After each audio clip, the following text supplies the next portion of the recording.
I need to tell you about the 6 months I spent living in a converted hospital wing. I still don't have an explanation for what happened, and I still sleep with the lights on. It started in 2022. My fiancée, Danielle, and I were apartment hunting, and rent in our city was insane. Then his coworker mentioned a building his uncle owned, an old hospital annex from the 1960s that had been converted into apartments, half the price of anything else we'd seen. There was a catch, obviously. The wing we'd be living in, the East Wing, used to be the psychiatric ward. It shut down in the 90s after an incident. Nobody would tell me exactly what kind of incident, just that 2 patients died there and the ward was sealed for almost a decade before someone bought the building and renovated it into apartments. Danielle laughed it off. It's just a building. Old buildings have history. I wanted to believe him. They'd repainted everything white, put down new flooring, modern furniture. It genuinely didn't look like a hospital anymore. Except for one thing they couldn't fully remove: the call light system. Little red bulbs above each doorway, wired into the wall, left over from when patients used to press a button for a nurse. The landlord said the wiring was dead, disconnected, harmless. It wasn't harmless. About a month after we moved in, Danielle had to fly out for a work conference. 4 days, alone in the apartment, just me and our cat Simba. The first night was fine. I watched a movie, fed Simba, went to bed around midnight. Around 1 a.m., I woke up because Simba was standing at the bedroom door, frozen, staring down the hallway. Not moving, not making a sound, just staring. I followed his eyes toward room 318. The spare room we used for storage. The light above that door, the old call light, the disconnected one, was on. Solid red. I told myself it was a wiring fault. I didn't go check it. I just shut my door and lay there until sunrise. The next morning, the light was off. I almost convinced myself I'd imagined it. That night was worse. Around 11 p.m., I heard footsteps, slow, deliberate, dragging slightly, coming from the hallway outside my bedroom. Not from upstairs, not from outside, from inside the apartment. I didn't open the door. I just lay there, listening to those footsteps pace back and forth outside my room for almost 10 minutes. Then, nothing. Total silence. At around 3 a.m., my phone buzzed. A note app I never use had opened itself. There was a single line of text on the screen, typed in a font I didn't recognize. He's still waiting for his medicine. I didn't sleep after that. I sat on the kitchen floor with Simba in my lap until the sun came up, staring at the hallway, waiting for something, anything, to move. When Danielle got back, I told him everything. He didn't believe me, not fully, until he opened room 318 to grab a suitcase and found the old call light bulb sitting on the floor, unscrewed, completely removed from its socket. The wiring guy who came to fix it later told us something I haven't been able to shake. He said the wiring to that specific light had been physically cut over 15 years ago. There was no way for it to turn on. At all. We broke the lease 2 weeks later. I never got a real explanation. I never went back into room 318 again. But sometimes, late at night, I still think about that message. And I wonder who, or what, was still waiting for someone to answer that light. I used to live next to an old motel. Most of the rooms had been empty for years, the kind of place truckers used when they couldn't afford anything better. Only one room ever had its light on, room 12. It stayed lit every single night, curtains shut, like clockwork. I never saw anyone go in or out. I just told myself someone paid by the month and kept weird hours. I didn't think about it much, not at first. My sister, Marin, used to stay with me on weekends. She worked nights at the hospital, so our schedules actually lined up for once, and Friday dinners became our thing. One night, after she left, I was locking up the porch when I noticed the curtain in room 12 was open. A woman was standing right at the glass, just staring at the parking lot. She wasn't doing anything, just standing there.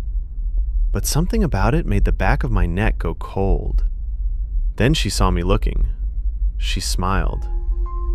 and she waved, slow, like we knew each other.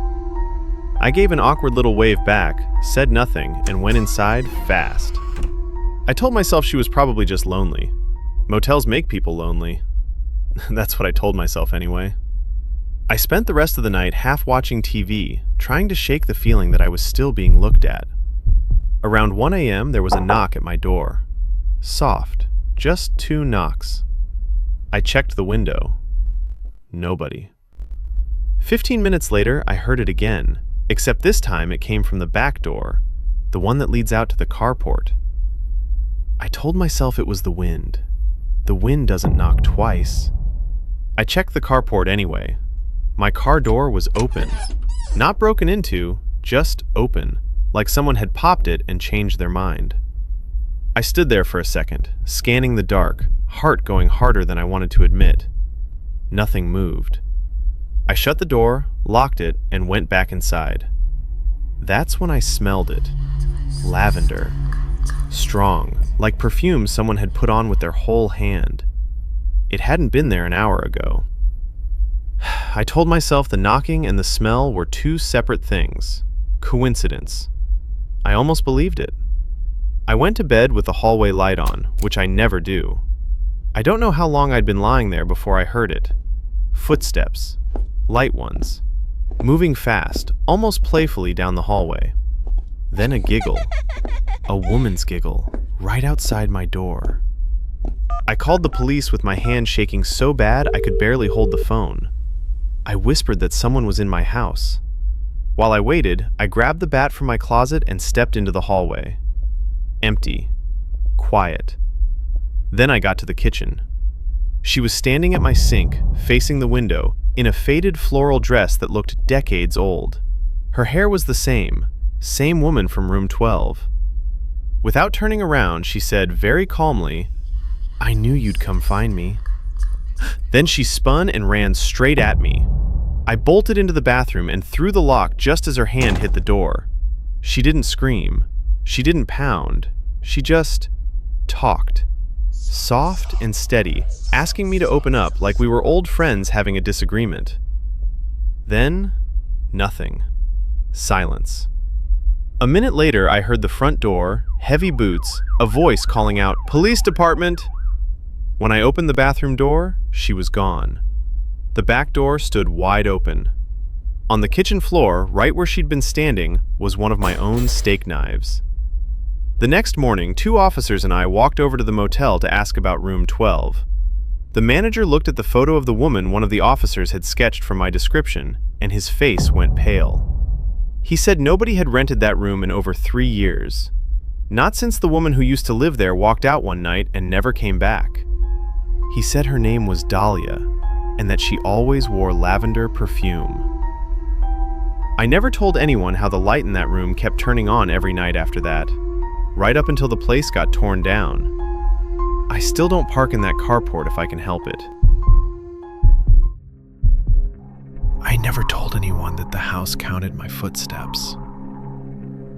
I bought it in October, a narrow 2-story place at the end of Birchwood Lane, the kind of street where the streetlights give up halfway down.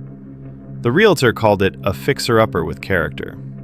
What she meant was that the previous owner, an old man named Elias Korn, had lived there alone for 30 years before he simply stopped answering his door, and nobody noticed for 11 days. I didn't think about that part until later. The first few weeks were ordinary. Boxes everywhere, the smell of fresh paint fighting with something older underneath it, damp wood maybe, or mildew behind the walls. I told myself old houses just smell like time. The first strange thing was small. A creak on the 3rd stair, every night, around 11:40. Not the kind of creak a house settles into, a deliberate one, like weight shifting from one foot to the other. I checked the stairs myself, stood on them barefoot, shifted my weight the way I imagined someone would. Nothing matched. The sound only ever came when I was lying in bed, lights off, eyes open. I told myself it was pipes. Then came the second thing. I found a key in a drawer in the study, an ordinary brass key with a number scratched into it. 7. There was no door numbered 7 in the house, I had 3 bedrooms, a bathroom, a kitchen, a study. No door 7.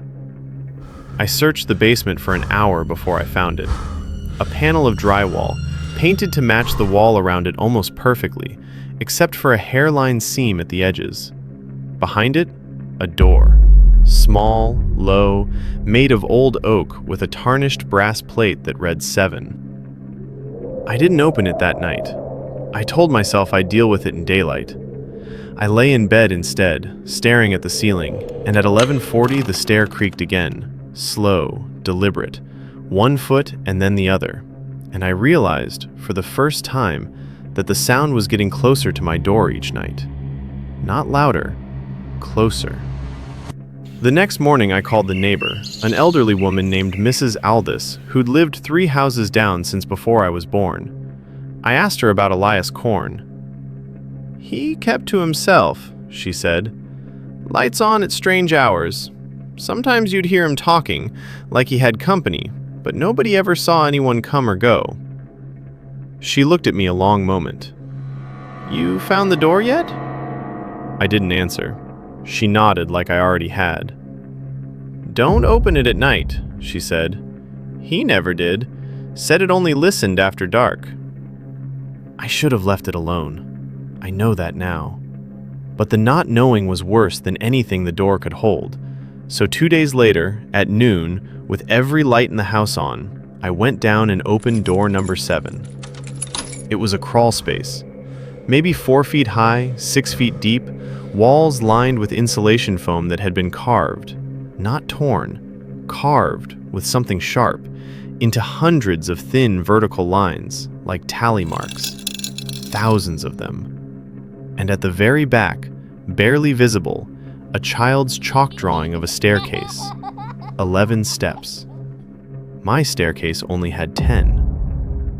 I crawled in closer, my phone flashlight shaking in my hand, and that's when I saw it. Tucked into a gap behind the insulation, a shoebox, swollen with damp. Inside, a stack of photographs, all of the same staircase, taken from the same angle, year after year by the dates scrawled on the back in pencil. 1994, 2003, 2011, 2019. In every photo, 10 steps.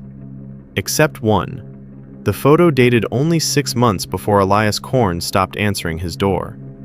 11 steps. And standing on the 11th, half turned away from the camera, a thin, narrow shape that could have been a person, if a person could be that tall and that wrong in the shoulders. Beneath the photographs was a journal, water-damaged, most pages illegible, except the last one, written in a hand so shaky it barely looked human. 3 words, underlined twice. It needs 11. I counted my own stairs 3 times that afternoon, certain I'd miscounted my whole life. 10. Always 10. That night, the creak came again at 11:40. 1 foot, then the other. I lay frozen, counting in my head. 8, 9, 10, and then, impossibly, an 11th. The 11th step doesn't exist. I have stood on that staircase. I have measured it with my own hands. I didn't sleep. I sat against my bedroom door until the gray light came through the window. And when it did, I went down to look one more time, and the basement panel, the one I'd left open, was sealed again. Drywall, painted, dry to the touch like it had never been disturbed. The key was gone from my pocket, and so was the shoebox, and so was the journal, as if none of it had ever left that crawl space at all. I called Mrs. Aldis that afternoon. No answer. I walked to her house and knocked for 10 minutes. A man in a county utility vest was already there, taping off her porch. He told me, almost gently, that she'd passed 2 nights before. Old age, he said, found in her bed, peaceful. I asked when. He checked his clipboard.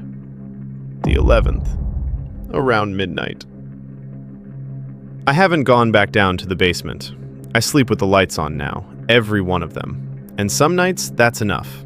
And some nights, I lie there counting the stairs in my head just to prove to myself there are only 10. 9, 10. And somewhere beneath the floor, very faintly, very patiently, something keeps counting past me. 3 nights ago, my phone buzzed at 11:40. One new photo in my gallery. I never opened the camera. I never pointed it at anything. It was my staircase, taken from the bottom looking up, the angle low, like something had set the phone on the floor itself. 10 steps in the photo. But the 11th step's shadow was already falling across the frame, and I haven't found whatever was standing on it yet.